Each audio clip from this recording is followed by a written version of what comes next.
Hello my dear friends, नेरेक्लो academy में आप सभी का स्वागत है। आज के इस जेएलओ की लेक्चर सीरीज़ में सीपीसी के एमसीक्यू उसका डिस्कस करेंगे। पहला क्वेश्चन है, सिविल प्रक्रिया संहिता संशोधन अधिनियम 2002 कब से प्रवर्तन में आया? ऑप्शन है 1 जुलाई 2002 से, 1 जनवरी 2003 से, 1 मार्च 2004 से, 1 अप्रैल 2005 से। राइट आंसर क्या हो जाएगा? 1 जुलाई 2002 से।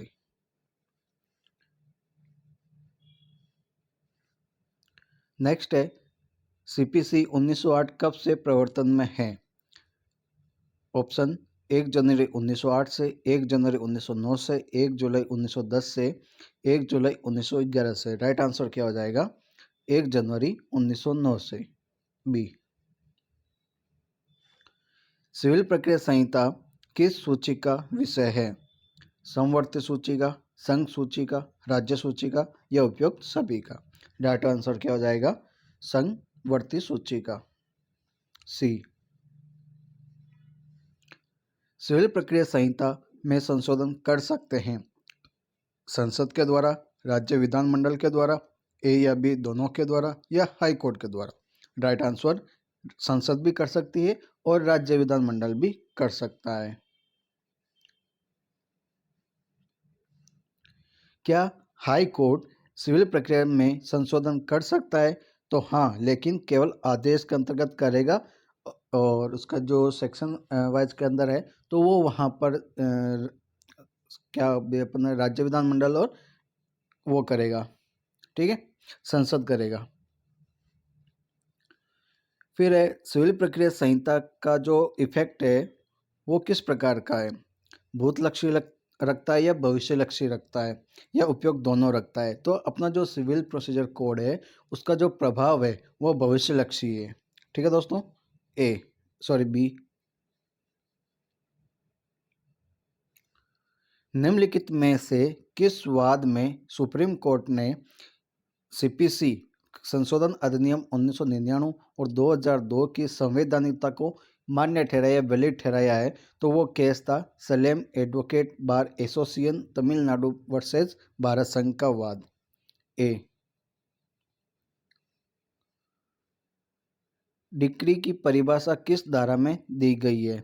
यानी अपने को यह बताना है कि जो डिक्री है वो कौन सी धारा के अंदर बताया गया है। तो डिक्री 2(1) के अंतर्गत है या 2(11) के अंतर्गत है या 2(12) के अंतर्गत है या 2(2) के अंतर्गत है? तो बात करते हैं अपन के जो इसका राइट आंसर है डिक्री, तो 2(2) के अंतर्गत बताया गया है। जो अब इसका जो अदर ऑप्शन है जैसे 2(1) है तो वो कोड के बारे में बताते हैं, संहिता की डेफिनेशन के बारे में बताता है। जो 2(12) है वो मेंस प्रॉफिट के बारे में बताता है, यानी अंतकालीन लाभ के बारे में बताता है। जो 2(11) है वो लीगल जो रिप्रेजेंटेटिव होता है उसके बारे में बात करता है। फिर बात करते हैं डिक्री। अब डिक्री क्या होता है कि न्यायिक निर्णय की औपचारिक अभिव्यक्ति होती है, न्यायिक निर्णय की अनौपचारिक अभिव्यक्ति होती है या न्यायिक निर्णय की औपचारिक अभिव्यक्ति, परंतु इसमें ऐसा न्याय निर्णय नहीं आएगा जिसकी अपील आदेश की तरह होती है। यह उपयुक्त सभी सत्य है। राइट आंसर क्या हो जाएगा? सी, कि न्याय निर्णय की औपचारिक अभिव्यक्ति परंतु इसमें ऐसा न्याय निर्णय नहीं आएगा जिसकी अपील आदेश की तरह होता है। डिक्री के लिए कौन सा आवश्यक तत्व नहीं है? यानी ये अपने को नेगेटिव में पूछा गया है कि न्याय निर्णय का निश्चयक होना यानी कंक्लूसिव होना, जो न्यायिक निर्णय है कि औपचारिक अभिव्यक्ति होना, ऐसा कोई भी ऑर्डर जिसकी अपील हो सकती हो या न्यायिक निर्णय का किसी भी न्यायालय द्वारा दिया जाना आवश्यक हो। राइट आंसर क्या हो जाएगा दोस्तों? ऐसा कोई भी ऑर्डर जिसकी अपील हो सकती हो, ये वाली चीज़ क्या हो जाएगी कि डिक्री के जो एसेंशियल एलिमेंट है इसके अंतर्गत नहीं आता है, सी।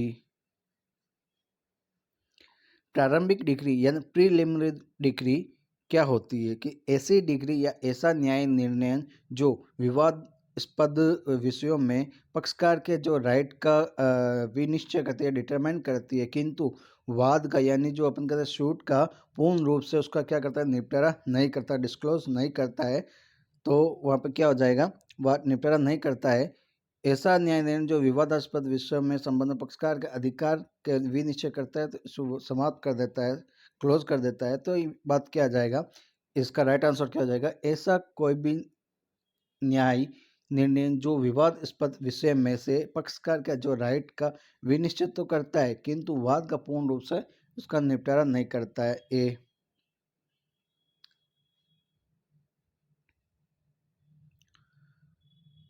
नेक्स्ट है, किस मामले में प्रारंभिक डिक्री दी जा सकती है, कब्जा एवं किराए के वाद में, प्रशासनिक वाद में, भागीदारी के विघटन के वाद में, उपयुक्त सभी। राइट आंसर क्या हो जाएगा, उपयुक्त सभी। यानी जो प्रीलिमिनरी डिक्री है वो पोजेशन और रेंट के जो सूट होते हैं उसके बारे में दिया जा सकता है, एडमिनिस्ट्रेटिव जो सूट होता है उसके अंदर भी दिया जा सकता है, या अपन कह सकते हैं जो पार्टनरशिप को डिसॉल्व किया जाता है तो उसमें भी क्या किया जा सकता है, प्रीलिमिनरी डिक्री ही दी जा सकती है।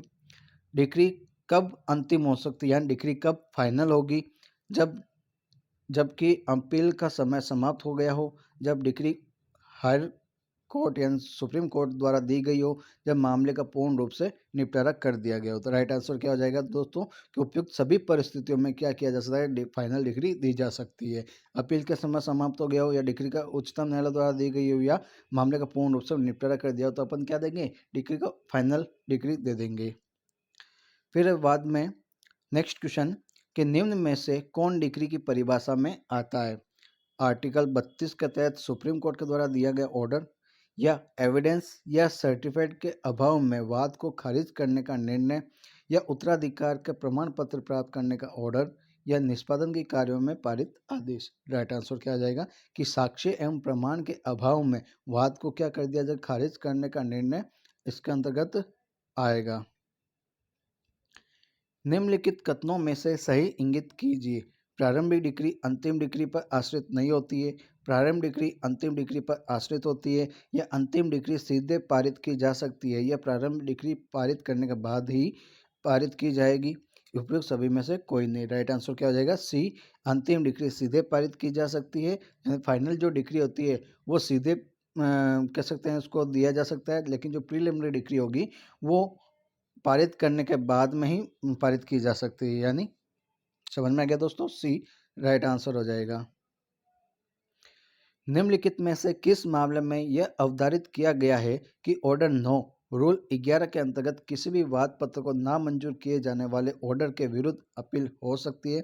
तो राइट आंसर क्या हो जाएगा, इसका केस कौन सा है, रामेश्वर सिंह बनाम Rajendra Prasad AIR 1973 supreme court, B इसका राइट आंसर हो जाएगा। प्रतिस्थापना के लिए आवेदन पत्र डिक्री के निष्पादन के लिए आवेदन माना जाता है, अतः इसके आवेदन देने की जो अवधि होगी वो कितने लिए होगी, 12 ईयर की होगी।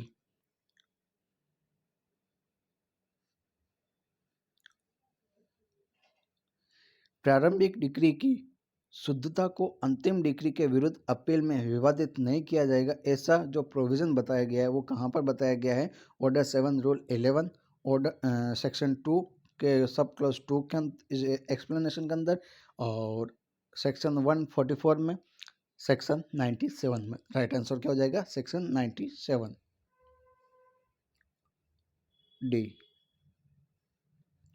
निम्न में से कौन डिक्री का आवश्यक तत्व नहीं है, न्याय निर्णय की औपचारिक अभिव्यक्ति, न्याय निर्णय का संविधि के अनुसार होना, या न्याय निर्णय का निश्चयक होना। राइट आंसर क्या हो जाएगा, न्यायिक निर्णय का संविधि के अनुसार होना तत्व यह नहीं है। बाकी क्या होना चाहिए, डिग्री क्या होनी, न्याय निर्णय होना चाहिए, औपचारिक अभिव्यक्ति होनी चाहिए, उसका निश्चयक होना चाहिए। ठीक है, और ये इसी वाला पॉइंट अपने पास में डिग्री का अंतर शामिल नहीं होता, आवश्यक तत्व में नहीं आता है। दोस्तों, अगर आपको ये वाला जो जैलो की जो सीरीज है MCQ मेथड आपको अच्छा लग रहा हो तो इसको अधिक से अधिक लाइक करें, अपने दोस्तों के साथ शेयर भी करें, और इसको सब्सक्राइब भी करें। Thank you. आगे चलते हैं, अभी कहाँ थैंक यू, अभी तो बहुत लंबी लिस्ट है। न्याय निर्णय का किसी सिविल या राजस्व न्यायालय द्वारा किया गया आवश्यक है, ऐसा निम्नलिखित में से किस वाद में यह बात कही गई थी।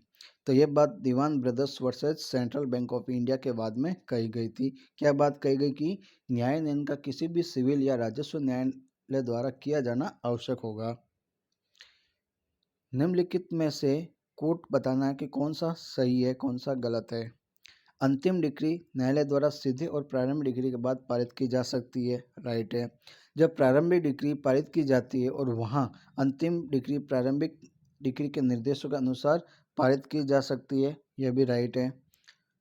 जब किसी शूट में प्रीलिमिनरी डिग्री पारित की गई है और वहाँ फाइनल डिग्री प्रारंभिक डिग्री पर निर्भर होती है, यह भी राइट है। जब प्रारंभिक डिग्री अपील में उलट दी जाती है तो अंतिम डिग्री को अपने आप बेकार हो जाती है, यह भी बात राइट है। यानी यहाँ पर राइट आंसर क्या हो जाएगा, यानी चारों के चारों राइट आंसर है। निम्नलिखित में से डिग्री है वाद पत्र का नामंजूर किया जाना, व्यतिक्रम के वाद में खारिज किया जाना, अपीलीय आदेश या उपयुक्त सभी। तो राइट आंसर क्या हो जाता, डिग्री कौन सी होगी, वाद पत्र का नामंजूर किया जाना, यह तो इसका अंतर्गत शामिल है, लेकिन वाद व्यतिक्रम के बाद में खारिज हुआ किया जाना और अपीलीय आदेश ये इसके अंतर्गत नहीं आते हैं। Right answer A. डिक्रीदार से ऐसा व्यक्ति अभिप्रेरित है जिसके पक्ष में डिक्री पारित की गई है, जिसके पक्ष में निष्पादन योग्य आदेश पारित किया जाना है। यहाँ पे क्या हो जाएगा, डिक्रीदार जिसके पक्ष में डिक्री पारित की है या जिसके पक्ष में निष्पादन योग्य कोई आदेश पारित किया गया है तो वो डिक्रीदार माना जाएगा।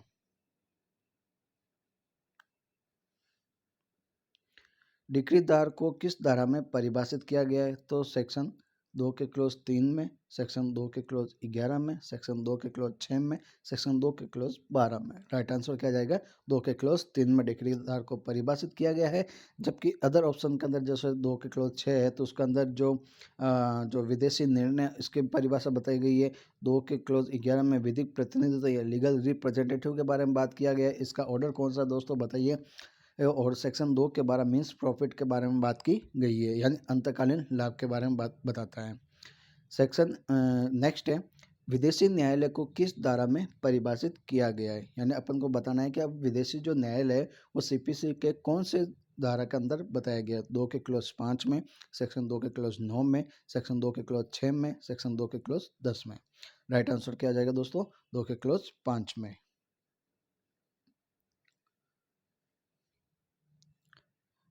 फिर बात करते हैं विदेशी न्यायालय से अभिप्रेरित है ऐसा कोर्ट जो भारत से बाहर स्थित है या ऐसा कोर्ट जो भारत से बाहर तो स्थित है और उसमें सेंट्रल गवर्नमेंट का जो अधिक प्राधिकार से न तो स्थापित किया गया है और न ही इसको चालू रखा गया है। राइट आंसर क्या आ जाएगा दोस्तों, बी। विदेशी कोर्ट को किस धारा में परिभाषित किया गया, तो 2 के 3 के अंदर तो डिक्रीदार है, 2 के 6 के विदेशी निर्णय है, 2 के 5 में विदेशी न्यायालय है और 2 के 8 में न्यायाधीश है। ठीक है दोस्तों, तो राइट आंसर क्या हो जाएगा, सी। न्यायाधीश को किस धारा में परिभाषित किया गया है, तो अभी अपन ऊपर वाले के अंदर देखा था 2 के क्लोज 8 के अंदर न्यायाधीश है, तो राइट आंसर क्या हो जाएगा, बी। और 2 के क्लोज 17 में पब्लिक ऑफिसर का यानी लोक अधिकारी की बात करता है, 2 के क्लोज 10 में निर्णय श्रेणी की बात करता है, 2 के क्लोज 6 में विदेशी निर्णय के बारे में बात करता है। सेक्शन क्वेश्चन नंबर 22, निर्णय से अभिप्रेरित है यानी जो आप जजमेंट देते हो उसका क्या अभिप्राय है कि न्यायाधीश द्वारा डिक्री के आधार का कथन या न्यायाधीश द्वारा आदेश के आधार का कथन, यानी दोनों माना जाता है। सी। निर्णय को किस धारा में परिभाषित किया जाता है, डिक्रीदार। निर्णय को किस धारा में परिभाषित किया गया है, तो 2 के क्लोज 3 में डिक्रीदार है, 2 के क्लोज 6 में विदेशी निर्णय है और 2 के क्लोज 9 में निर्णय है, 2 के क्लोज 12 का अंतर्कालिक लाभ है। राइट आंसर क्या हो जाएगा, सी। निर्णित ऋणी जजमेंट डेटर से वह व्यक्ति अभिप्रेरित है जिसके विरुद्ध कोई डिग्री पारित की गई है, जिसके विरुद्ध कोई निष्पादन योग्य आदेश पारित किया गया है। राइट आंसर क्या हो जाएगा, सी। आदेश को परिभाषित किया गया है ऑर्डर 2 के क्लोज 14 में, 2 के क्लोज 17 में, 2 के सेक्शन 20 में या सेक्शन 2 के क्लोज 7 में। राइट आंसर क्या जाएगा, 2 की धारा 14 के अंतर्गत बताया गया है। 2 क्लोज 14 के अंदर ऑर्डर को बताया गया है। 2 क्लोज 17 के अंदर पब्लिक ऑफिसर की बात करता है। सेक्शन 20 अभी देखेंगे क्या होगा और सेक्शन 7 के अंतर्गत सरकारी प्लेडर के बारे में बात करता है। सरकारी प्लेडर के अंतर्गत क्या क्या आता है, तो राज्य सरकार द्वारा नियुक्त अधिकारी है या ऐसा अधिकारी जो सरकारी प्लीडर के निर्देश के अधीन कार्य करता है, ए या बी दोनों, या उपयुक्त में से कोई नहीं। राइट आंसर क्या आ जाएगा कि ऐसा ऑफिसर जो सरकारी प्लीडर के निर्देशों के अधीन कार्य करता है, यानी सरकार के अधीन काम करता है। लॉक ऑफिसर को परिभाषित किया गया है 2 के क्लॉज 6 में डिक्रीदार है, 2 के क्लॉज 12 में अंतकालीन लाभ मीन्स प्रॉफिट है, 2 के क्लॉज 17 में पब्लिक ऑफिसर लोक अधिकारी की बात करता है, 2 के क्लॉज 20 में हस्ताक्षरित की बात करता है। तो राइट आंसर क्या आ जाएगा इसका, सी। पब्लिक ऑफिसर लोक अधिकारी है हर न्यायाधीश, हर ऐसा अधिकारी जो सरकार की सेवा में हो, हर अधिकारी जो लोक कर्तव्य के पालन में फीस या कमीशन लेता हो। राइट आंसर क्या आ जाएगा, ऑल ऑफ अबव, डी। अब अपने को यह देखना है कि यहाँ जो बातें दी गई है कि कौन सा युग में जो रिलेट नहीं है। वैदिक प्रतिनिधि 2 के क्लॉज 11 के अंदर बात करता है, सही है। अंतकालीन नाम 2 के 12 में बताया गया, डिक्री 2 के 2 में बताया गया, निर्णय और ये 2 के 14 के अंदर तो आदेश आता है। तो निर्णय किसके अंतर्गत आएगा दोस्तों, निर्णय आता है अपने पास में 2 के 9 में। ठीक है दोस्तों, तो अपना राइट आंसर क्या हो जाएगा, डी। आई होप आप सभी को अच्छा लग रहा होगा और समझ में भी आ रहा होगा। और अगर आपको समझ में आ रहा है तो इस चैनल को लाइक और सब्सक्राइब भी कर दीजिए और अपने दोस्तों के साथ शेयर करिए। फिर नेक्स्ट है, डिक्री की तुष्टि में पूर्व निर्णीत ऋणी की मृत्यु हो जाने पर डिक्रीदार न्यायालय के आवेदन कर सकेगा कि डिक्री की तुष्टि न्यायालय के विधिक प्रतिनिधियों के विरुद्ध करता है। ऐसा उपबंध निम्नलिखित में से किस धारा में बताया गया है, सेक्शन 50 में। यदि निष्पादन की कार्यवाही प्रारंभ हो जाए और निर्णीत ऋणी की मृत्यु हो जाती है तो वहाँ पर जो निष्पादन कार्यवाही क्या रहेगी, जारी रहेगी, समाप्त हो जाएगी, जारी रहेगी। यदि अलग आवेदन किया जारी रहेगी, विधिक प्रतिनिधि को पक्षकार बनाया गया। राइट आंसर डी हो जाएगा। विधिक प्रतिनिधि के विरुद्ध डिक्री के प्रवर्तन के संबंध में प्रावधान निम्नलिखित में से किया गया, सेक्शन 52 में। धारा 53 के उपबंध है सभी प्रकार की डिक्रियों पर लागू होता है। पैतृक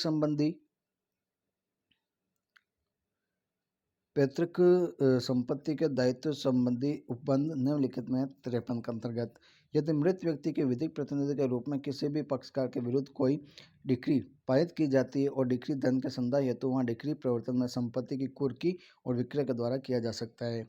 यदि निर्णित ऋणी के कब्जे में कोई संपत्ति बाकी बचाव न हो, वह कोर्ट का समाधान न कर सके कि उसके मृतक की संपत्ति का सम्यक उपयोजन किया जा सकता है, तो संपत्ति का उसके कब्जे में आना साबित है, वहाँ डिक्री का प्रवर्तन निर्णित ऋणी के विरुद्ध उस परिणाम तक किया जा सकेगा जिसकी वह कोर्ट में समाधान करने में असफल रहा है।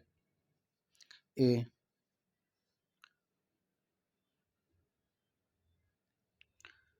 नेक्स्ट है, यदि डिक्री 5,000 रुपये से अधिक धन के लिए संदाय की गई है तो निरोध की अवधि क्या हो जाएगी, 3 मंथ के लिए होगी।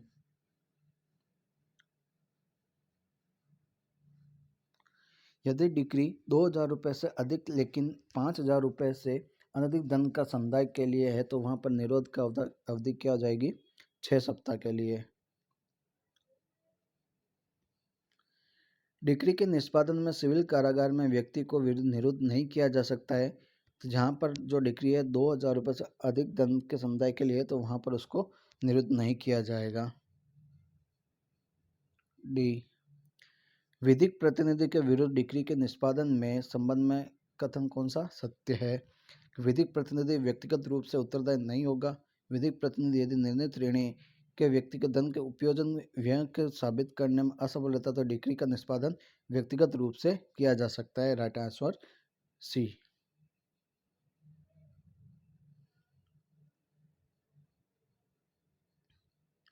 अब बात करते हैं सेक्शन 2 के क्लोज 12 की। अंतकालीन लाभ परिभाषित किया गया है, 2 के क्लोज 12 के अंदर बात करता है। मध्यवर्ती लाभ होता क्या है कि वह लाभ जो संपत्ति पर सदोष कब्जा रखने वाले व्यक्ति को वस्तु तो प्राप्त हो, या वह लाभ जो व्यक्ति के संपत्ति पर सदोष कब्जा रखने वाले व्यक्ति की मामूली तत्परता से उसको प्राप्त कर सकता था, या ए बी से संबंधित लाभ पर ब्याज। राइट आंसर क्या आ जाएगा दोस्तों, बताइए।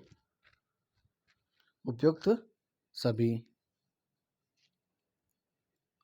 डी। मध्यवर्ती लाभ कौन सा नहीं है? लाभ पर ब्याज, संपत्ति का किराया या सुधार? तो राइट आंसर क्या हो जाएगा? सी।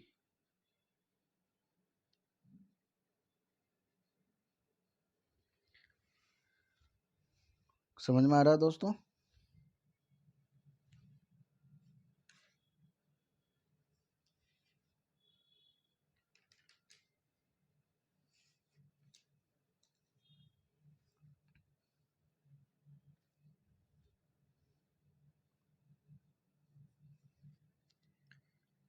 निम्नलिखित में से कौन से मामले में अंतःकालीन लाभ के उदाहरण है? पट्टा की अवधि समाप्त होने के पश्चात पट्टाधारी द्वारा कब्जा बनाए रखने पर पट्टे पर रेंट कंट्रोल एक्ट के प्रावधान लागू नहीं होते हैं। बंधक संपत्ति के संबंध में बंधकदार के पक्ष में बंधक पूर्वबंध की डिक्री पारित होने के पश्चात बंधककर्ता द्वारा साबित किया जा सकता है, या डिक्री के पूर्ण रूप से हो जाने पर पश्चात दोषपूर्ण कब्जादारी संपत्ति पर कब्जा बनाए रखने का जो डिक्री की तिथि का अंतकालीन लाभ के लिए ऐसा कब्जादारी हो, या डिक्री के विरुद्ध कब्जे की डिक्री पारित होने के पश्चात उस व्यक्ति द्वारा संपत्ति पर कब्जा बनाए रखना। राइट आंसर ई, यानी सारे इसके अंदर राइट हैं। अंतकालीन लाभ आवश्यक होता है। अंतकालीन लाभ सदैव अचल संपत्ति पर संबंध में होता है। यह सदैव कब्जादारी के विरुद्ध में होता है। इसके अंतर्गत ऐसी संपत्ति में उद्भूत ब्याज भी सम्मिलित होता है। Right answer D.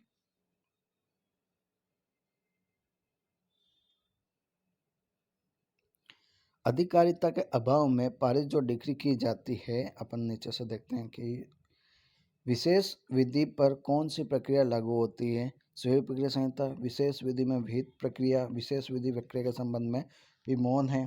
तो राइट आंसर क्या आ जाएगा? All above.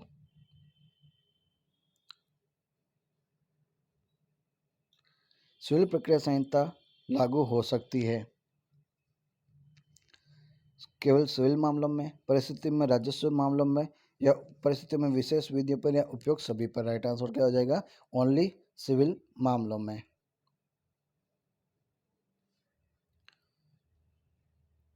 अधिकारिता के अभाव में जो पारित डिक्री होती है उसका क्या होगा? शून्य होगी, शून्य नहीं हो सकती। अपील न्यायालय के विरुद्ध निर्णय के अधीन, या बी या सी। राइट आंसर क्या हो जाएगा?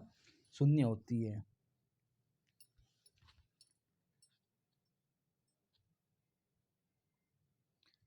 सिविल प्रक्रिया संहिता राजस्व न्यायालयों पर लागू हो सकती है। ये कौन से धारा के अंदर बात बताई गई है कि भाई जो अपने सीपीसी है वो कौन सी धारा के अंतर्गत आता है? तो ये सेक्शन 5 के अंतर्गत बताया गया है। सी। राजस्व न्यायालय सिविल प्रक्रिया संहिता किस धारा में परिभाषित है? यह भी अपन ने जस्ट ऊपर देखा था, 5।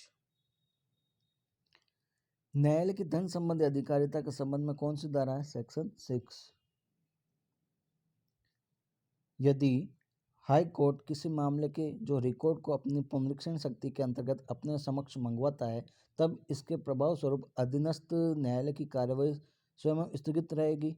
धन संबंधी वादों में जहां विषय वस्तु का मूल्य 25,000 रुपये से अधिक नहीं होता है, तो वहां पर अपील नहीं हो सकती, सेकेंड अपील नहीं हो सकती। वादी द्वारा वाद में छोड़ दिए गए किसी भी अनुतोष के विषय के वाद में वाद लाने की अनुमति कोर्ट वादी नहीं दे सकता।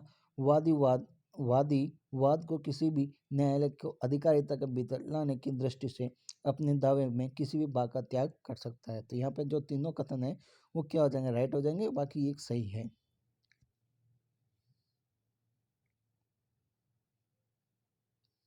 नेक्स्ट है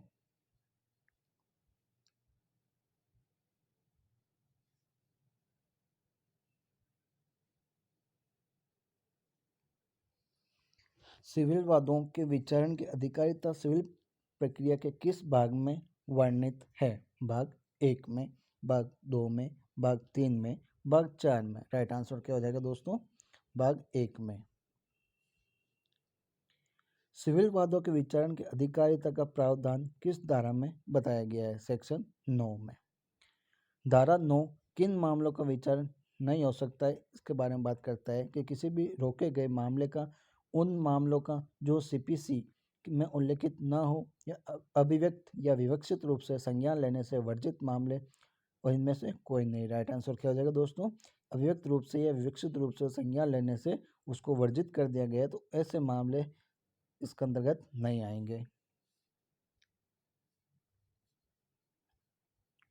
समझ में आ रहा है दोस्तों? ओके, आई होप आप सभी को अच्छा लग रहा होगा, तो चैनल को सब्सक्राइब कर दीजिएगा। सेक्शन 9 किस मामलों में लागू होता है? राजस्व मामले में, क्रिमिनल मामलों में, सामान्य सिविल मामलों में या उपयुक्त में से कोई नहीं। राइट आंसर क्या हो जाएगा? सिविल मामलों में।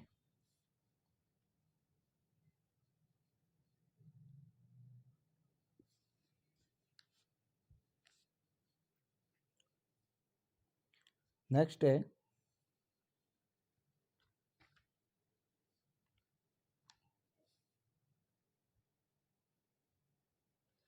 अधिकारिता से तात्पर्य है धन संबंधी अधिकारिता, विषय वस्तु संबंधी अधिकारिता या स्थानीय अधिकारिता या उपयुक्त सभी। राइट आंसर क्या हो जाएगा दोस्तों?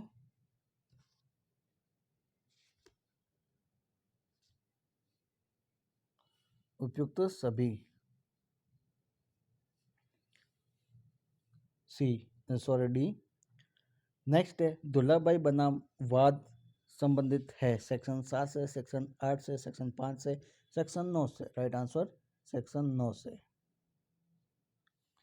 कोई वाद दीवानी प्रकृति का है या नहीं, इसका निर्धारण कैसे हो पाएगा? पक्षकार की हैसियत से, वाद के मूल्य से, न्यायालय की अधिकारिता से या वाद की विषय वस्तु से। राइट आंसर वाद की विषय वस्तु से।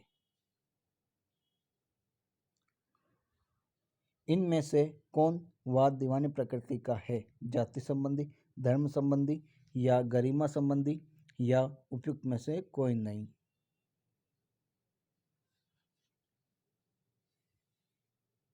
राइट आंसर उपयुक्त में से कोई नहीं।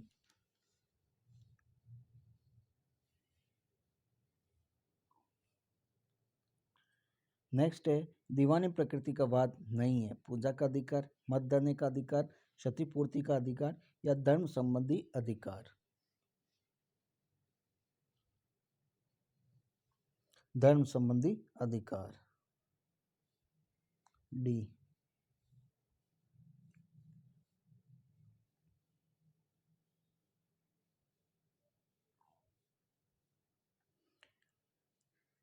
क्या विशिष्ट अनुतोष का अधिकार सिविल प्रकृति का है? राइट, यस, नो या निश्चित नहीं है, या में से कोई नहीं। तो इसका आंसर क्या हो जाएगा? हाँ। निम्न में से कौन सा वाद सिविल प्रकृति का है? राजनीतिक प्रश्नों से संबंधित, धर्म संबंधी, पूजा का अधिकार, गोपनीयता का अधिकार या सी या डी। राइट आंसर क्या हो जाएगा? पूजा का अधिकार।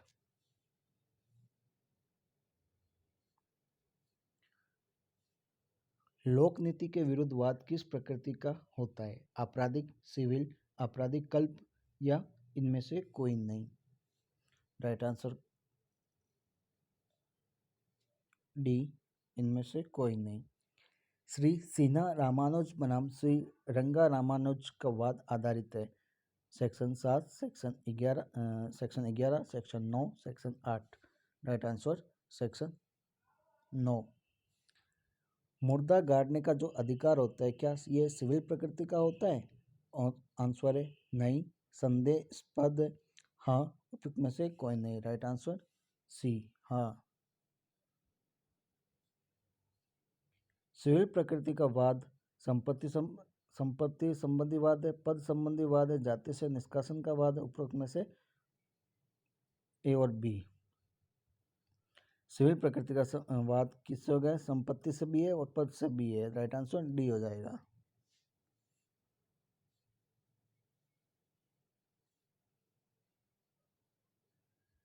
क्या धारा 9 के प्रावधान बाध्यकारी हैं?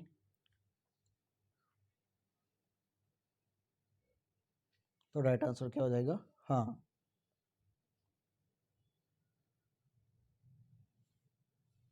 अधिकारिता के अभाव में सिविल कोर्ट द्वारा पारित डिक्री क्या हो जाती है?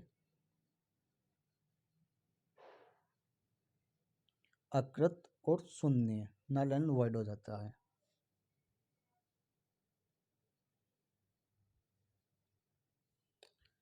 न्यायालय की अधिकारिता भी निश्चित की जाती है इटसेल्फ कोर्ट के द्वारा, डिस्ट्रिक्ट कोर्ट के द्वारा, हाई कोर्ट के द्वारा या स्टेट गवर्नमेंट के द्वारा। राइट आंसर इटसेल्फ कोर्ट के द्वारा, स्वयं न्यायालय द्वारा।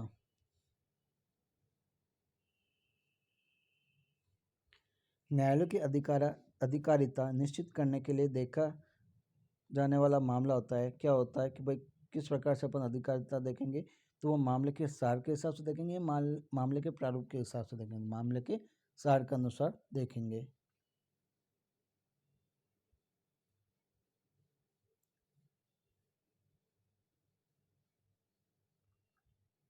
न्यायालय की अधिकारिता से संबंधित वाद है एनिस्मिनिक लिमिटेड बनाम विदेशी प्रतिकर आयोग, ML सहानी बनाम RP कपूर या अब्दुल्ला बनाम अब्दुल्ला। तो ये तीनों ही वाद क्या हैं कि न्यायालय की अधिकारिता से संबंधित हैं। सिविल कोड को किस क्षेत्राधिकार संबंधी श्रेणी में वर्गीकृत नहीं किया जा गया है? धन संबंधी है, विषय वस्तु का है, स्थानीय है, लेकिन प्रत्यक्ष और आणविक अधिकारिता यह नहीं है। सी। न्यायालय की अधिकारिता संबंधी उपबंध किए गए हैं सेक्शन 6 में। लघुवाद न्यायालय अधीनस्थ होगा जिला न्यायालय, हाई कोर्ट, ये भी दोनों कथित न्यायालय के। तो राइट आंसर सी। धन संबंधी अधिकारिता का उपबंध करती है धारा 5, धारा 7, धारा 9, धारा 6। धारा 6। किस वाद के विचारण में ध्यान रखा जाएगा? धन संबंधी अधिकारिता, विषय वस्तु संबंधी अधिकारिता, स्थानीय अधिकारिता या राइट आंसर सभी में। एक वाद जिसकी विषय वस्तु का मूल्य 50,000 रुपये है, तो यह पोषणीय होगा सिविल जज सीनियर डिवीजन के द्वारा। विवाह विच्छेद संबंधी वाद पोषणीय है जिला न्यायालय के द्वारा।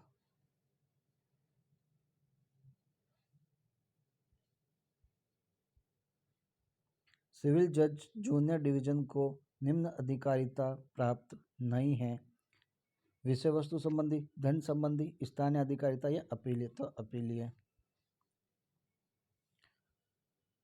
अधिकारिता के अभाव में पारित डिक्री शून्य होती है, ऐसा निर्णय किस वाद में कहा गया? चंद्रशेखर बनाम दाऊ महतो के वाद में।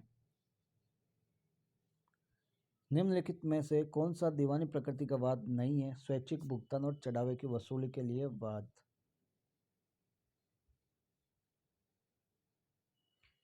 विचारणीय न्याय वाद को रोक दिए जाने के संबंध में किस धारा में प्रावधानित है? सेक्शन 10।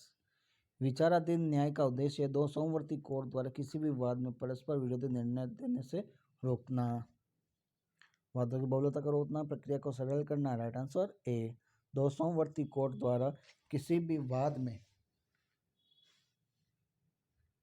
परस्पर विरोधी निर्णय को रोकना, देने से रोकना। ए। फॉल्स स्टेटमेंट बताइए। कोई कोर्ट किसी ऐसे वाद का विचारण नहीं करेगा जिसमें विवादक विषय उसी के अधीन मुकदमा करने वाले किन्हीं पक्षकारों के बीच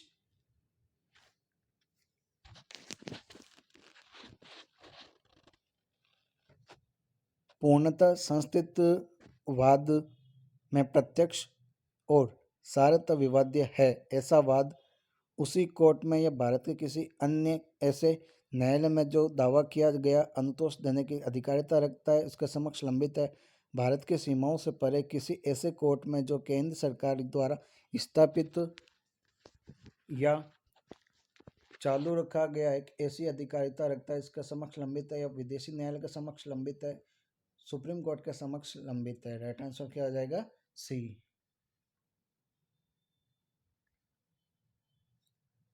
संहिता के धारा 10 के तहत वाद को रोक दिए जाने से आदेश के विरुद्ध प्रभावित व्यक्ति को निम्नलिखित में से कौन सा उपचार उपलब्ध होगा? अपील का, पुनरीक्षण का, या पुनर्विलोकन का, या अपील या पुनरीक्षण का? राइट आंसर क्या हो जाएगा? पुनरीक्षण का। धारा 10 की प्रयोज्यता किन शर्तों का पूर्ण होना आवश्यक बताया गया है? विवाद विषय का सार्थ एक होना, पक्षकारों का सम्मान होना, पक्षकारों का सम्मान हक होना, अनुतोष दिलाने के लिए सक्षम, अधिकारिता वाले न्यायालय में वाद का लंबित होना। राइट आंसर ई, उपयुक्त सभी।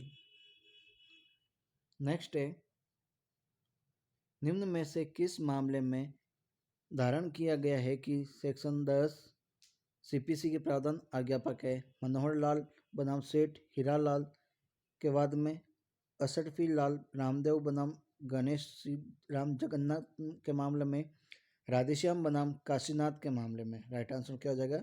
मनोहर लाल बनाम सेठ Hiralal, AIR 1962 supreme court. Next है, निम्न में से किस वाद में यह बताया गया है कि जो सेक्शन धारा है सीपीसी के पश्चातवर्ती वाद कोर्ट में संस्थित करने से नहीं रोकती है, अपितु दूसरे वाद का विचारण करने से रोकती है? असरफी लाल बनाम रामदेव बनाम गणेशी राम जगन्नाथ के मामले में। धारा 10 के अतिलंघन में जो पारित डिक्री होती है वो क्या होती है? वैलिड होती है, इलीगल होती है, नल एंड वॉइड होती है, या वैलिड और नल होती है? तो राइट आंसर हो जाएगा वैलिड होती है।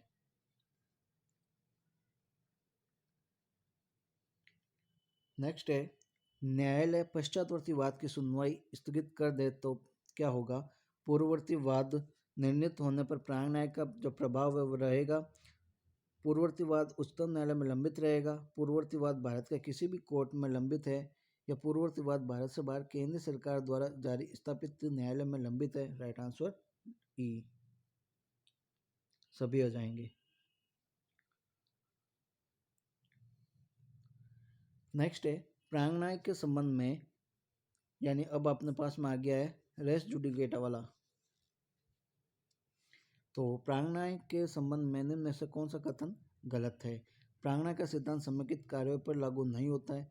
जहां नया वाद संस्थित या समेकित करने की विधि साथ किसी वाद को वापस लेने की अनुमति जाती है, या वहां पश्चातवर्ती वाद सिद्धांत लागू होता है। धारा 11 का प्रावधान आज्ञापक है। धारा 11 में संबंधित सर्वांगीण नहीं होता है, किंतु मामला का उल्लेख इस धारा के किया जाता उसमें सर्वांगीण है। राइट आंसर क्या हो जाएगा दोस्तों? जहाँ नया वाद संस्थित या समेकित करने की छूट के साथ किसी वाद को वापस लेने की अनुमति नहीं दी जाती है, और वहाँ पश्चातवर्ती वाद पर प्रांगणाय का सिद्धांत लागू हो जाता है। बी, प्रांगणाय का सिद्धांत किस सूत्र पर आधारित होता है? राज्य के हित में ऐसे मुकदमेबाजी का अंत हो, या किसी कोर्ट को एक वाद हेतु के लिए दोबारा तंग न किया जाए, या एक न्यायिक निर्णय को सही माना जाए? राइट आंसर क्या हो जाएगा? इसमें तीनों राइट आंसर हैं कि एक तो राज्य के हित में मुकदमेबाजी का अंत करना है, किसी भी व्यक्ति के एक वाद हेतु के लिए दोबारा तंग न किया जाए यह भी कम करना है, एक न्यायिक निर्णय को सही माना जाए यह भी बात राइट हो जाएगी। डी इसका राइट आंसर हो जाएगा। प्रांगणाय किस पर लागू नहीं होता है? परमादेश पर, उत्प्रेक्षण रिट पर, या बंदी प्रत्यक्षीकरण रिट पर, या अधिकार प्रच्छा के रिट पर? राइट आंसर क्या हो जाएगा? सी, बंदी प्रत्यक्षीकरण रिट।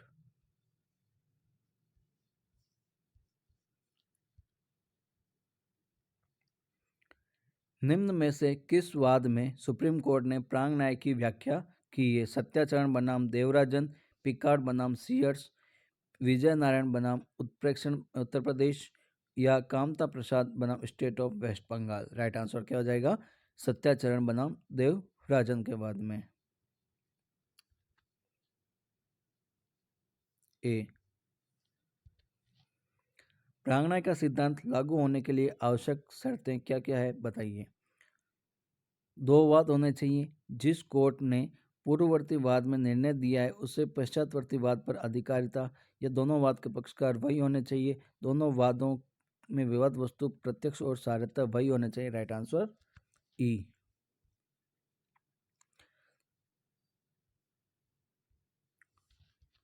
नेक्स्ट है, जहां सिविल न्यायालय या दीवानी न्यायालय आपराधिक न्यायालय दोनों में से किस मुद्दे पर अपने निष्कर्ष निकाले तो किस न्यायालय को निर्णय मान्य होगा। तो राइट आंसर क्या हो जाएगा, चाहे वो किसी का भी हो, क्रिमिनल का हो चाहे वो सिविल का हो, जिसका मुद्दा होगा वो अगर निष्कर्ष निकालता है तो उसी कोर्ट का वो मान्य हो जाएगा। तो ये ए और बी दोनों राइट है। आणविक रूप से विवाद्य विषय प्रलक्षित प्रांगणाय के प्रमुख वाद क्या है। देवीलाल बनाम sales tax officer AIR 1965, Venkateshwara Prabhu बनाम कृष्ण, या ए या बी, या पिकार्ड बनाम सीयर्स। राइट आंसर देवीलाल बनाम sales tax officer, A. Next question, sir Williams de Grey ने प्रांग न्याय के सिद्धांत पर टिप्पणी किस वाद में की थी। ड्यूचेस बनाम किंगस्टन, दरियाव सिंह बनाम स्टेट ऑफ यूपी, आर बनाम field crystal of brevet. Right answer Duchess बनाम किंगस्टन के वाद में सर विलियम डी ग्रे ने प्रांग न्याय के सिद्धांत की टिप्पणी की थी।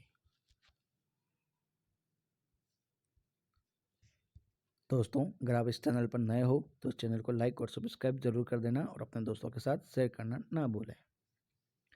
सर विलियम डी ग्रे की टिप्पणी का भारतीय सर्वोच्च न्यायालय ने किस वाद में अनुसरण किया। दरियाव सिंह बनाम स्टेट ऑफ यूपी।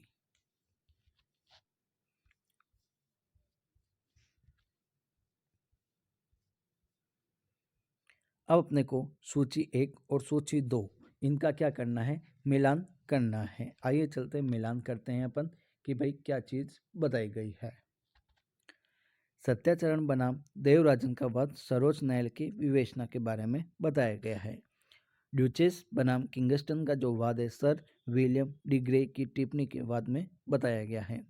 वेंकटेश्वरा प्रभु बनाम कृष्ण वाला जो वाद है वो पूर्ववर्ती वाद की व्याख्या के बारे में बात करता है। दरियाव सिंह बनाम स्टेट ऑफ यूपी यह भी सर विलियम डी ग्रे की टिप्पणी का अनुसरण ही करता है। राइट आंसर क्या हो जाएगा दोस्तों, डी। पश्चातवर्ती वाद नहीं माना जाएगा। वाद का निर्णय गुणागुण के आधार पर दिया गया हो, वाद का निर्णय गुणागुण के आधार पर नहीं दिया गया हो, या वाद का विनिश्चय न्यायालय की अधिकारिता के अंतर्गत किया गया हो। राइट आंसर वाद का निर्णय गुणागुण के आधार पर नहीं दिया गया होना चाहिए, बी। स्टेट ऑफ महाराष्ट्र बनाम national construction company Bombay AIR 1996 supreme court का जो वाद है वो किसके संबंध में है, गुणागुण के संबंध में है, अधिकारिता से संबंधित है, एक पक्षीय निर्णय से संबंधित है, किसी से भी नहीं है। तो ये क्या है, मेरिट के आधार पर है, गुणागुण से है। किस आधार पर पूर्ववर्ती वाद खारिज वाद को पश्चातवर्ती वाद में प्रांगणय का सिद्धांत लागू नहीं हो सकेगा। अधिकारिता के अभाव में, सूचना के अभाव में, पक्षकार के असंयोजन के कारण, या वाद के दोषपूर्ण विवेचना के कारण। तो राइट आंसर क्या हो जाएगा, उपयुक्त सभी। नेक्स्ट है, ससर्गी का आधार संपत्ति है न कि व्यक्तिगत संबंधी विचार की पुष्टि न्यायमूर्ति महमूद ने किस वाद में कही थी। सीताराम बनाम अमीर बेगम के वाद में, सी। नेक्स्ट है, सप्रतिवादियों के बीच प्रांग न्याय के लिए आवश्यक है। सप्रतिवादी पूर्ववर्ती वाद में आवश्यक या उचित पक्षकार हों, सप्रतिवादियों के हित परस्पर विरोधी हों, या ऐसे प्रश्न पर न्यायालय द्वारा सुना गया हो या उस पर निर्णय दिया गया हो। Right answer D.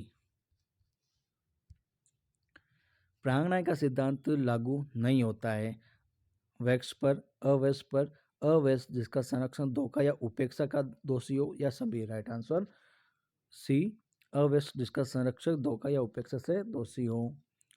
लोकहितवाद पर प्रांग न्याय का सिद्धांत लागू होता है। सर्वोच्च न्यायालय ने किस वाद में कहा फॉरवर्ड कंस्ट्रक्शन कंपनी बनाम प्रभात मंडल? Right answer A.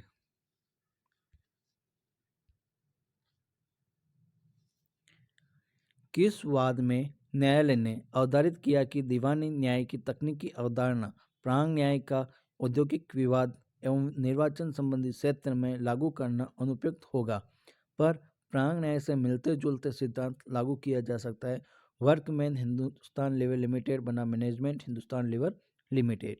ए।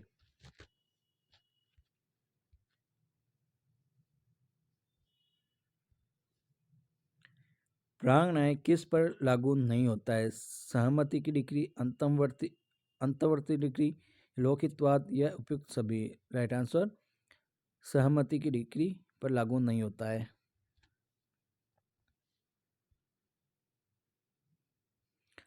प्रांग न्याय लागू नहीं होता है।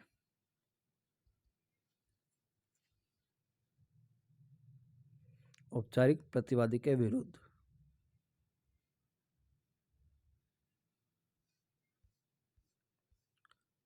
आणविक प्रांग न्याय सिद्धांत से संबंधित लीडिंग केस है देवीलाल बनाम एसटीओ,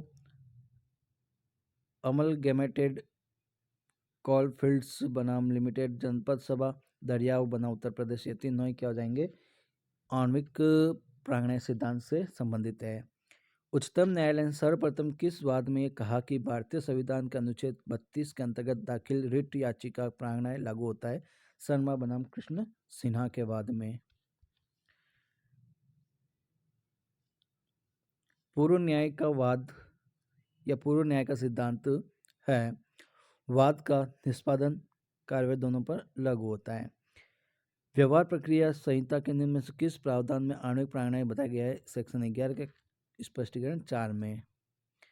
विदेशी न्यायालय सिविल प्रक्रिया संहिता 1908 किस धारा में बताया गया है? 2 के क्लोज 5 में। विदेशी न्यायालय के संबंध में निम्न में से कौन सा कथन सत्य है जो भारत के बाहर है? केंद्र सेंट्रल गवर्नमेंट द्वारा स्थापित नहीं किया गया, जो केंद्र सरकार द्वारा चालू नहीं रखा गया। राइट आंसर सभी।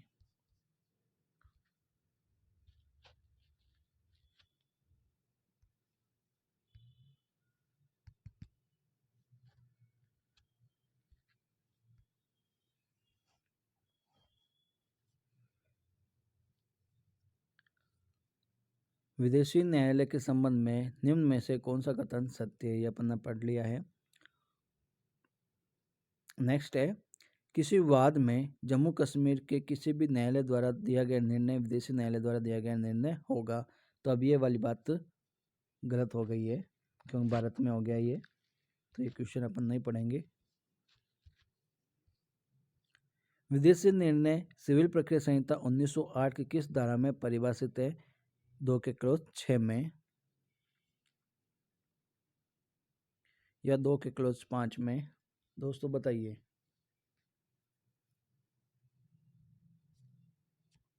क्या राइट आंसर होगा इसका?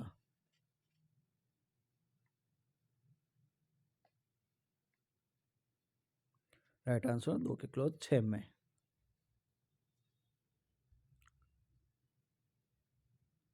विदेशी निर्णय की निश्चयात्मक संबंधित प्रावधान सिविल प्रक्रिया संहिता किस धारा में है? सेक्शन 14 में। क्या प्रांग न्याय और अवरवाद के वर्जन का नियम विदेशी निर्णय पर भी लागू होता है? सही उत्तर है कि सभी दशाओं में प्रांग न्याय का अपरवाद के वर्जन के सिद्धांतों पर लागू होता है। इस नियम को लागू होने की शर्त यह है कि ऐसे निर्णय का अंतिम एवं निश्चयक होना आवश्यक है। अतः प्रांग न्याय का सिद्धांत एवं अपरवाद के वर्जन का नियम लागू होता है। विदेशी निर्णय पर प्रांग न्याय और अपरवाद के वर्जन का नियम लागू होता है। इस संबंध में कोई प्रावधान नहीं है। राइट आंसर क्या हो जाएगा? इस नियम को लागू होने की शर्त है कि ऐसे निर्णय का अंतिम और निश्चयक होना आवश्यक है। अतः प्रांग न्याय का सिद्धांत एवं अपरवाद के वर्जन का नियम लागू होता है। Option B. अब अपने को सम्मिलित करना है। विदेशी न्यायालय सेक्शन 2 के 5 में, विदेशी निर्णय की जो उपधारणा है वो सेक्शन 14 में, विदेशी निर्णय कब निश्चय नहीं होगा वो सेक्शन 13 में, विदेशी निर्णय 2 के क्लोज 6 में। क्या विदेशी न्यायालय में किसी वाद का लंबित होना उसी वाद हेतु पर आधारित किसी वाद का विचारण करने से भारत के न्यायालय को प्रभावित करेगा? तो ये नहीं करेगा। नो।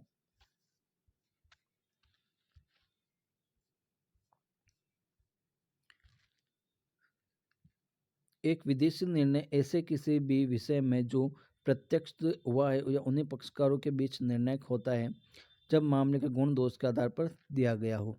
विदेशी निर्णय निश्चय नहीं हो सकेगा जब वह सक्षम अधिकारिता वाले कोर्ट के द्वारा नहीं सुनाया गया हो, गुणागुण के आधार पर नहीं दिया गया हो, कपट द्वारा या नैसर्गिक न्याय के उल्लंघन में प्राप्त किया गया हो। राइट आंसर डी, सभी के लिए नहीं होगा।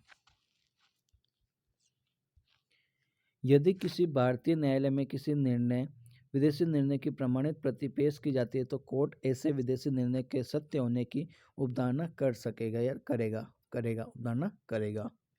B right answer. विदेशी निर्णय के बारे में उपधारणा सिविल प्रक्रिया संहिता 1908 की किस धारा में बात करता है? तो सेक्शन 14 बात करता है। दीवानी प्रक्रिया संहिता 1908 विदेशी निर्णय से अभिप्रेत विदेशी न्यायालय के निर्णय से अभिप्रेरित है। बात करते हैं नेक्स्ट की, क्या विदेशी डिक्री अथवा विदेशी आदेश का निष्पादन से संबंधित प्रावधान समान है? तो हाँ, ये दोनों प्रावधान समान है। बात करते हैं नेक्स्ट क्वेश्चन की, विदेशी निर्णय के प्रवर्तन से संबंधित सही प्रावधान कौन सा है? भारतीय न्यायालय के निष्पादन कार्यवाही के माध्यम से, जबकि निर्णय व्यक्तिगत राज्य क्षेत्र के वरिष्ठ न्यायालय ने दिया हो। बी वाद संस्थित करके, जब निर्णय व्यक्तिकारी राज्य क्षेत्र से भिन्न क्षेत्र को न्यायालय द्वारा दिया गया हो। उपरोक्त ए या बी। या डी जब पक्षकार के विकल्प पर वह किसी माध्यम से परिवर्तन करना चाहता हो। राइट आंसर क्या हो जाएगा? ए और बी दोनों। सी। विदेशी निर्णय पर आधारित वाद निर्णय की तिथि से कितने वर्ष तक निष्पादित किए जा सकते हैं? तो निर्णय देने की 3 वर्ष तक।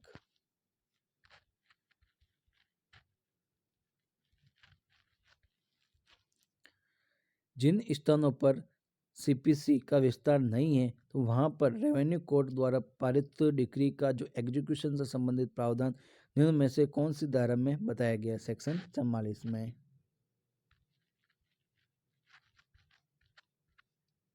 बी व्यक्तिकारी राज्य क्षेत्र में न्यायालय द्वारा पारित डिक्री के निष्पादन से संबंधित वाद 44 क में।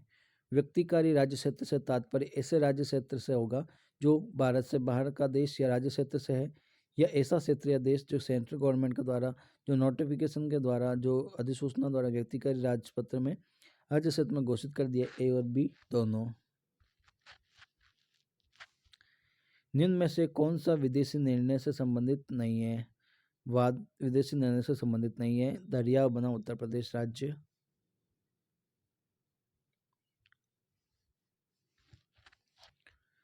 नेक्स्ट है, सिविल प्रक्रिया संहिता किस धारा में अंतर्गत संस्थित करने के लिए वाद संस्थित करने के लिए स्थान के बारे में प्रावधान करता है? 15, 16, 17। राइट आंसर डी सभी में।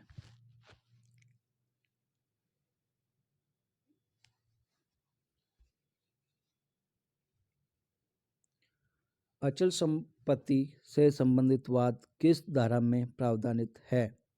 उपरोक्त सभी।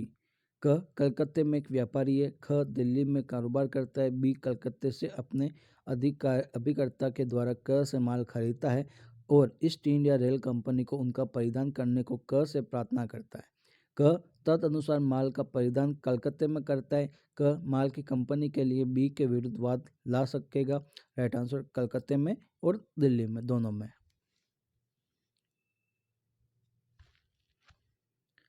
स्थावर संपत्ति के बंधक की या उस पर के पार की दशा में पूर्वबंध विक्रय मोचन के बाद कहाँ संस्थित किया गया? जहाँ संपत्ति स्थित हो।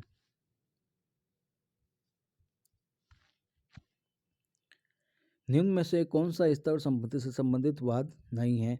स्थावर संपत्ति के प्रत्युदाहरण के लिए स्थावर संपत्ति के विभाजन का वाद, कर स्तंभ या कुर्की के अधीन जंगम संपत्ति के प्रत्युदरण के बाद स्थावर संपत्ति से संबंधित बाटक का वाद। डी। निम्न में से कौन सा वाद गलत है? कथन गलत है। विवादित संपत्ति प्रतिवादी के द्वारा स्वयं या उसके के लिए किसी और के द्वारा धारित की जा रही हो। विवादित संपत्ति भारतवर्ष के अंतर्गत स्थित है या के बाहर। विवादित संपत्ति प्रतिवादी के द्वारा स्वयं या उसके लिए किसी भी के द्वारा धारित नहीं की जा सकती हो। अनुतोष प्रतिवादी के स्वयं अज्ञानवर्तन द्वारा पूर्ण रूप से अभिप्राप्त किया जा सकता हो। Right answer C. जहां वाद विभिन्न न्यायालय के अधिकारिता के भीतर स्थित स्थावर संपत्ति के संबंध में है तो वह संस्थित किया जा सकेगा किसी भी कोर्ट में जहां संपत्ति स्थित हो। दिल्ली निवासी ए और बी के विरुद्ध कोलकाता में मानहानिकारक कथन प्रकाशित करता है। बी ए के विरुद्ध वाद ला सकता है, तो यहाँ पे क्या हो जाएगा, दिल्ली और कोलकाता में वाद ला सकेगा। विभिन्न न्यायालय की अधिकारिता के भीतर स्थित स्थावर संपत्ति के लिए वाद सिविल प्रक्रिया संहिता की किस धारा में धारित किया गया है? सेक्शन 17 में। कोई वाद उस श्रेणी के न्यायालय में संस्थित किया जाएगा जो उसका विचारण करने के लिए सक्षम होगा। निम्नतम श्रेणी। बी। जहां कोर्ट की अधिकारिता की स्थानीय सीमा अनिश्चित है वहां वाद संस्थित किए जाने का स्थान सिविल प्रक्रिया संहिता किस धारा में है? 18 में। दिल्ली में निवास करने वाला कलकत्ते में बी को पीटता है। बी किस स्थान पर प्रतिकर वाद ला सकता है? कलकत्ता और दिल्ली कहीं पे भी। शरीर या जंगम संपत्ति के प्रति किए गए दोषों के लिए प्रतिकर के लिए वाद किस धारा में प्रावधानित है? सेक्शन 19 में। खानचंद्र बनाम हारूमल का वाद किस धारा से संबंधित है? तो ये सेक्शन 19 से संबंधित है। शरीर और संपत्ति के प्रति किए गए वाद से संबंधित है। ब और स एक संयुक्त प्रतिज्ञा पत्र अ का बनारस में देते हैं, जो बनारस में दे भी है। ब आगरा में रहता है और स शिमला में। अ ब स के विरुद्ध वाद संस्थित किया जा सकता है, कहीं पर भी करो, अपने को तो केस करने से मतलब है।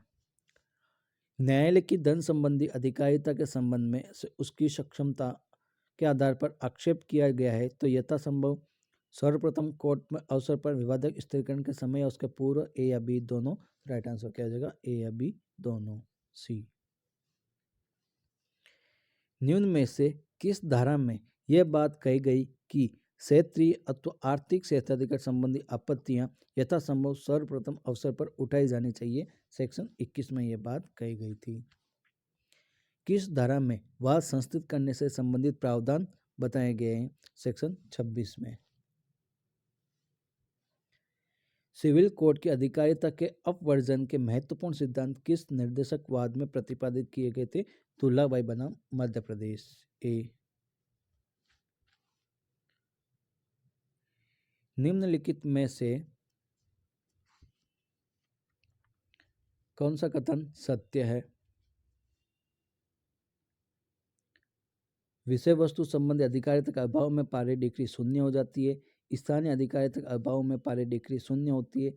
आर्थिक अधिकारिता के अभाव में पारे डिग्री शून्य होती है। स्थानीय एवं धन संबंधी अधिकारिता के बारे में प्रतिवादी आक्षेप का अभित्यजन कर देता है तब भी अपील में आक्षेप उठा सकता है। राइट आंसर क्या हो जाएगा? एक। विषय वस्तु संबंधी अधिकारिता के अभाव में पारे डिग्री हमेशा शून्य होती है।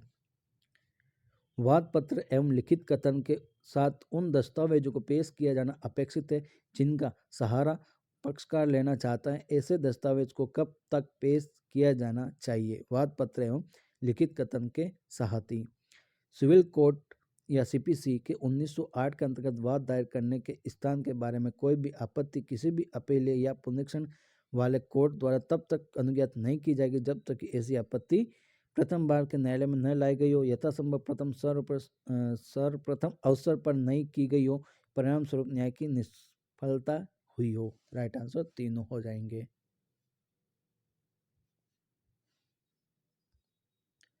सिविल प्रक्रिया संहिता की धारा 24 के अंतर्गत अपीलों के अंतरण और प्रत्याहरण की शक्ति जो दी गई है हाई कोर्ट, डिस्ट्रिक्ट कोर्ट या सुप्रीम कोर्ट? तो यहाँ पर दी गई हाई कोर्ट और डिस्ट्रिक्ट कोर्ट को दी गई है।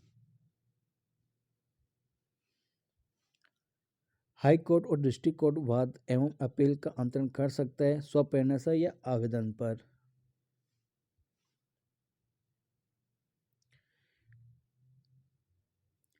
उच्च न्यायालय जिला न्यायालय को वादों का अंतरण की शक्ति प्राप्त है सेक्शन 24 में।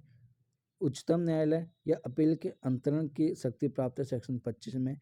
किसी एक न्यायालय के सिविल न्यायालय से दूसरे राज्य के सिविल न्यायालय के वाद में अपील के अंतरण करने की शक्ति प्राप्त है सुप्रीम कोर्ट में।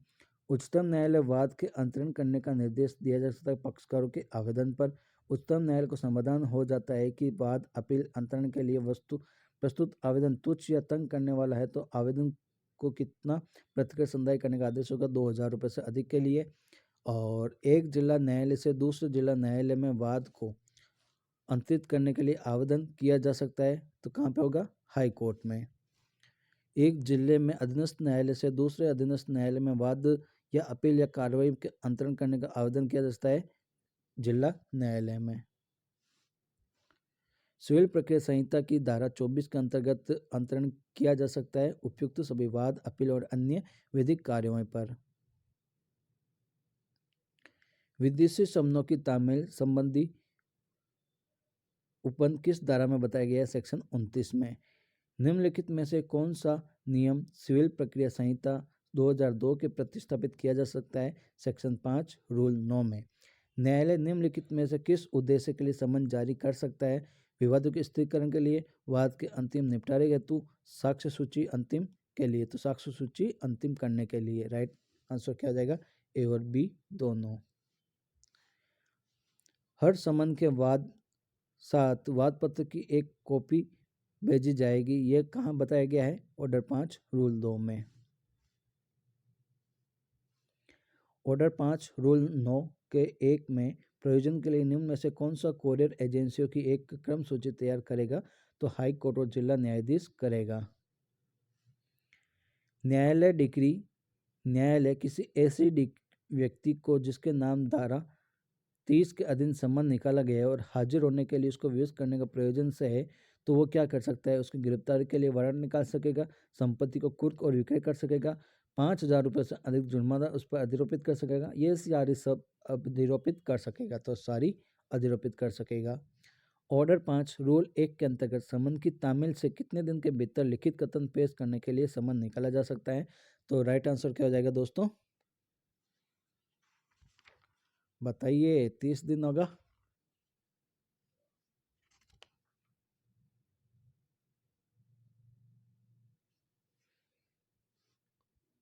भाई मैं तो श्योर था, आप कुछ बोले नहीं रहे हो।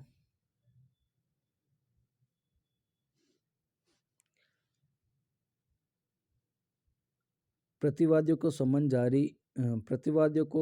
जारी किया जा सकता है सेक्शन 27 में। साक्ष्य को समन जारी करने और उनकी हाजिरी के संबंध में प्रावधान किस आदेश में दिए गए? सेक्शन 16 में। समन की प्रतिस्थापित तामील निम्न में से किस प्रकार से हो सकेगी? न्यायालय के पूर्व आदेश से। निम्नलिखित में से कौन सा नियम समन की प्रतिस्थापित तामील का उपबंध करता है? Order 5 rule 20। निम्न में से कौन सा नियम यह प्रावधान करता है कि स्तर संपत्ति के वादों में समन की तामील ऐसे संपत्ति वारसात अभिकर्ता को की जा सकती है? Order 5 rule 14। संहिता के अंतर्गत प्रतिवादी निम्नलिखित में से किस ढंग से समन की तामील का प्रावधान कर सकेगा? कोरियर, स्पीड पोस्ट, डाक, फैक्स, ये सभी के द्वारा कर सकेगा। यदि प्रतिवादी समन तामील की तिथि से 30 दिन के भीतर लिखित कथन पेश करने में असफल रहता है तो वहां पर लिखित कथन पेश करने के लिए न्यायालय ऐसी अन्य दिन नियत कर सकेगा तो संबंध की तामील के 90 दिन के बाद में। D 90 days. न्यायालय किसी भी पक्षकार को स्वयं उपस्थित होने के लिए आदेश दे सकता है जब वह न्यायालय की मामूली अधिकारिता की स्थानीय सीमाओं के भीतर निवास करता हो या न्यायालय से 50 मील से दूरी पर हो या रेल या अन्य परिवहन होने पर न्याय सदन से 200 मीटर की दूरी पर हो। राइट आंसर क्या हो जाएगा? डी। समन उचित रूप में पता लिखकर रसीदी रजिस्ट्री डाक द्वारा सम्यक रूप से प्रतिवादी को भेजा गया। समन निकालने के कितने दिन के भीतर अभिस्वीकृति प्राप्त न होने पर भी प्रतिवादी पर समन के सम्यक रूप से तामील होने की घोषणा की जाएगी? राइट आंसर क्या हो जाएगा? 30 दिन। समाचार पत्र में विज्ञापन द्वारा समन की तामील किए जाने का उपबंध कहाँ पर होगा? सेक्स ऑर्डर 5 रूल 20 क में, ऑर्डर 5 रूल 21 में, ऑर्डर 5 रूल 22 में, ऑर्डर 5 रूल 27 में। राइट आंसर क्या हो जाएगा? ऑर्डर 5 रूल 20(1) क में। नेक्स्ट है न्यायालय निर्णय सुना सकेगा। यथाशीघ्र सुनवाई पूरी कर लेने पर 30 दिन के भीतर, अपवादिक और असाधारण परिस्थितियों में सुनवाई कर लेने के 60 दिन के भीतर। राइट आंसर क्या हो जाएगा? सभी। न्यायालय मामले की सुनवाई कर लेने के पश्चात अधिकतम कितने दिन के भीतर निर्णय सुना सकेगा? 60 दिन के भीतर। कि कोर्ट मामले की सुनवाई कर लेने के बाद अधिकतम कितने दिन के भीतर निर्णय को सुना सकेगा? 60 दिन के भीतर। निर्णय देने के जाने के पश्चात कितने दिन के भीतर न्यायालय द्वारा डिक्री तैयार की जाएगी? 15 दिन के भीतर। डिक्री तैयार की जाती है ऑर्डर 20 रूल 6 के अंतर्गत। गलत उत्तर बताइए।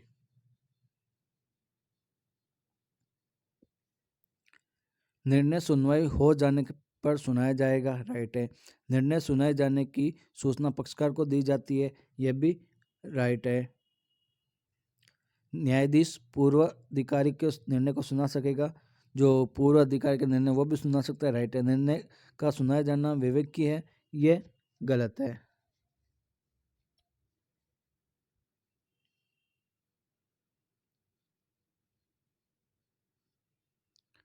नेक्स्ट है निर्णय के अंतिम पैरा में उल्लेख होगा ब्याज एवं खर्चों का, समन एवं तामील का, दोष सिद्धि और दोष मुक्ति का, अनुतोष का।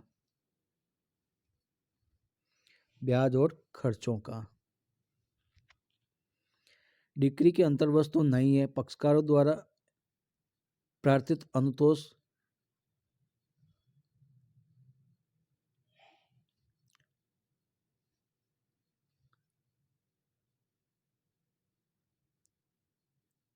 डिक्री निर्णय के अनुरूप होगी। अनुतोष या अन्य अवधारण या बाद में किए गए खर्चों की रकम का विवरण। राइट आंसर क्या हो जाएगा दोस्तों?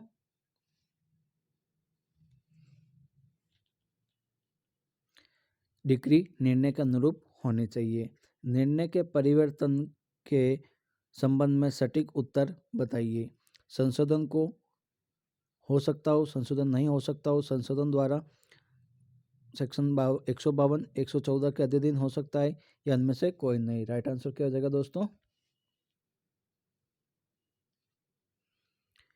सेक्शन 152 और 114 का अधीन होना चाहिए।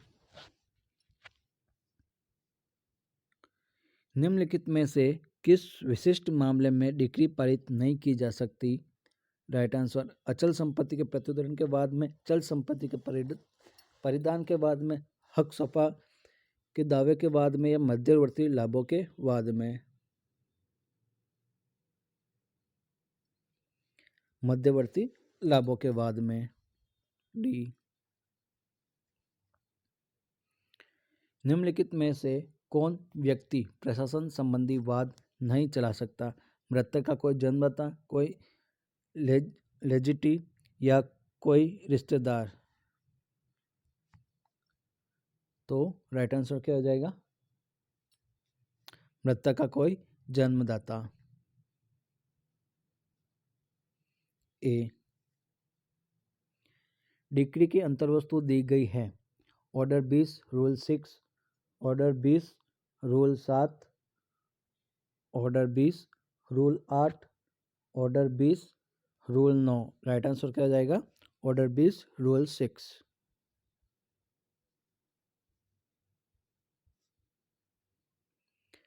निर्णय सुनाए जाने के संबंध में क्या असत्य है?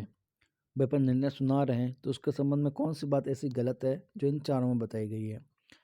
सुनवाई हो जाने पर सुनाया जाना, निर्णय सुनाए जाने की सूचना पक्षकार का अधिवक्ता को देनी चाहिए, तत्काल न सुनाए दिन के अंदर सुनाई जानी चाहिए, या हर हाल में 90 दिन के अंदर सुनाया जाना चाहिए। राइट आंसर क्या हो जाएगा कि कौन सी बात है 90 दिन की जरूरी थोड़ी है, 30 दिन की जरूरी है। सुपा के दावे की डिक्री को संबंधित है order 20, rule 12, order 20, rule 11, order 20, rule 10, order 20, rule 14। तो सुपा के जो दावे की संबंध डिक्री है वो ऑर्डर 20, रोल 14 में बताया गया है। डिक्री में उस दिन की तारीख होगी जिस दिन निर्णय लिखा गया है या निर्णय सुनाया गया है, निर्णय पारित कर दिया गया है, उपरोक्त सभी। तो निर्णय सुनाया गया है। पूर्ववर्ती न्यायाधीश द्वारा लिखे गए निर्णय को सुनाने के लिए शक्ति न्यायाधीश को प्राप्त होगी order 20, rule 2, order 20, rule 4, order 20, rule 5। Right answer क्या हो जाएगा? Order 20, rule 2। नेक्स्ट है सिविल प्रक्रिया संहिता की धारा 34 का उपबंध किससे है संबंधित है? ब्याज से, खर्च से, ब्याज एवं खर्च दोनों से, ऋण से। राइट आंसर क्या हो जाएगा? ब्याज से। ए। संहिता की धारा 34 प्रयुक्त ब्याज का संबंध है धन के संदेह डिक्रियों से या व्यादेश से, धन के संदाय की डिक्रियों पर। Right answer C. समय अनुसार ब्याज को निम्न में से किस तरह विभाजित नहीं किया जा सकता है? वाद संस्थित किए जाने की तारीख तक, वाद संस्थित किए जाने की तारीख के बाद तक, वाद संस्थित किए जाने से निर्णीत होने तक, डिक्री पारित होने से देनगी की तिथि तक। वाद संस्थित किए जाने की तारीख के बाद तक। कोर्ट वाद संस्थित किए जाने की तिथि तक ब्याज को क्या कर सकता है? मूल धनराशि पर दिला सकता है, मूल धनराशि पर नहीं दिला सकता है। न्यायालय विवेकाधिकार का प्रयोग करेगा या ब्याज नहीं दिला सकता, तो मूल धनराशि पर दिला सकता है।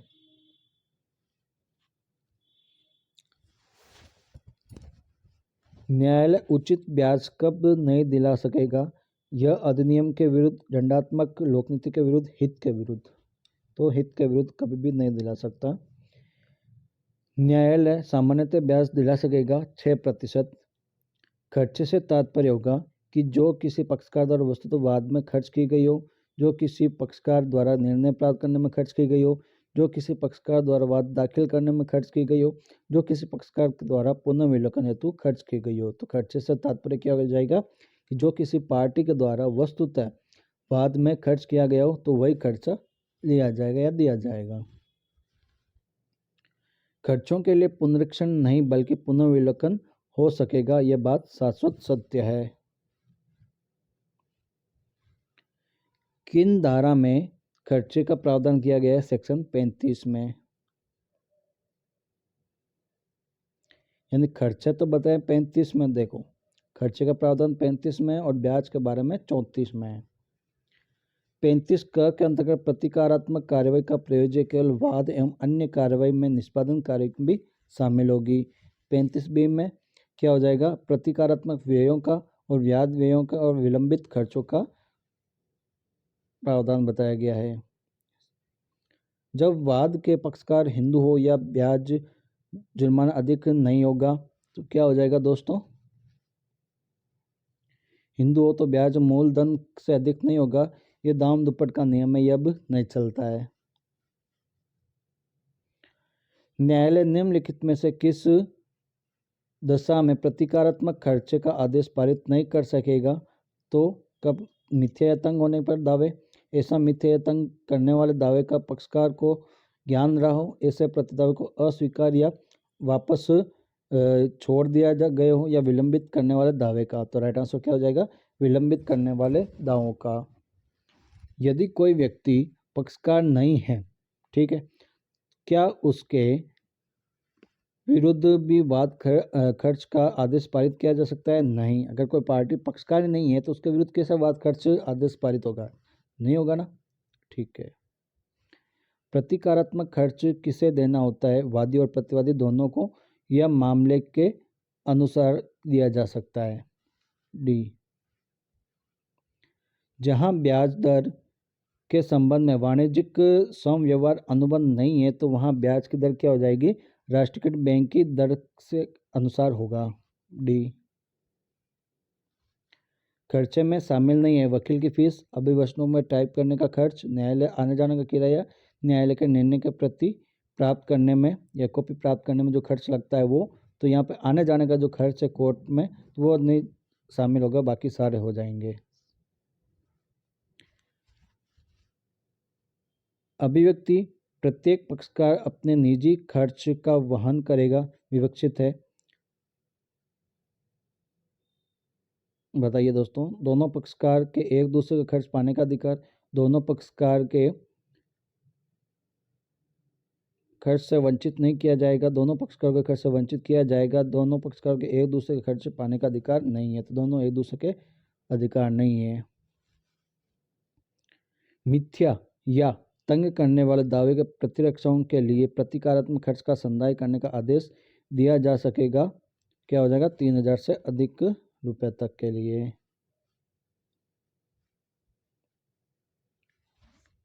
तो दोस्तों कैसा लगा सीपीसी का ये एमसीक्यू? आई होप आप सभी को अच्छा लगा होगा। तो इस वीडियो को अधिक से अधिक लाइक करें, सब्सक्राइब करें और कमेंट करें जहां पर आपको समझ में नहीं आया तो वो क्वेश्चन और आपका जो भी प्रश्न है वहां पर लिख दीजिए। मैं आपका जो भी जवाब होगा वो मैं आपको कमेंट के माध्यम से दे दूंगा। और इस चैनल को लाइक और सब्सक्राइब करिएगा।